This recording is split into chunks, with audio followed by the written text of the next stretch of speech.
अभिभाषण को लेकर नेता प्रतिपक्ष धर्मलाल कौशिक ने रायपुर में मीडिया से किया चर्चा। कहा कि सरकार के अभिभाषण में दिखा विजन का अभाव। बता दें कि छत्तीसगढ़ विधानसभा परिसर में नेता प्रतिपक्ष धर्मलाल कौशिक ने 22 फरवरी को मीडिया से चर्चा करते हुए कहा कि छत्तीसगढ़ सरकार के द्वारा जारी किए गए अभिभाषण इसका वाचन राज्यपाल के द्वारा किया गया, उसमें सरकार का विजन बिल्कुल भी स्पष्ट नहीं हुआ।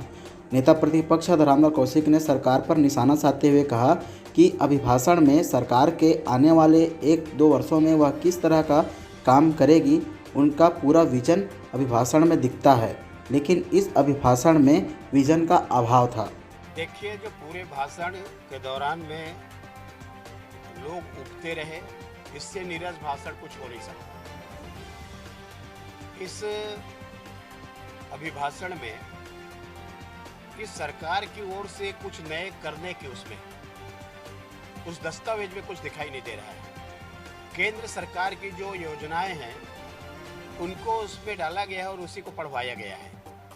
वास्तविक में इससे अभिभाषण से कि सरकार के जो आने वाले क्रियाकलाप की उसमें छाप दिखती है कि सरकार क्या करने वाली है, इसका उसमें पूरा अभाव दिखा है।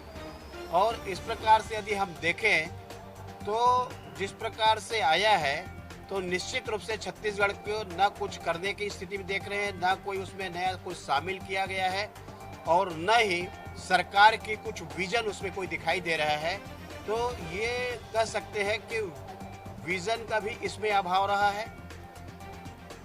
उसमें किसी प्रकार के लोगों को उत्साहवर्धन हो, ऐसा उसमें कुछ योजनाओं को शामिल किया जाए, ऐसा कुछ सारे चीज़ों का अभाव वाला इस अभिभाषण को हम कह सकते हैं।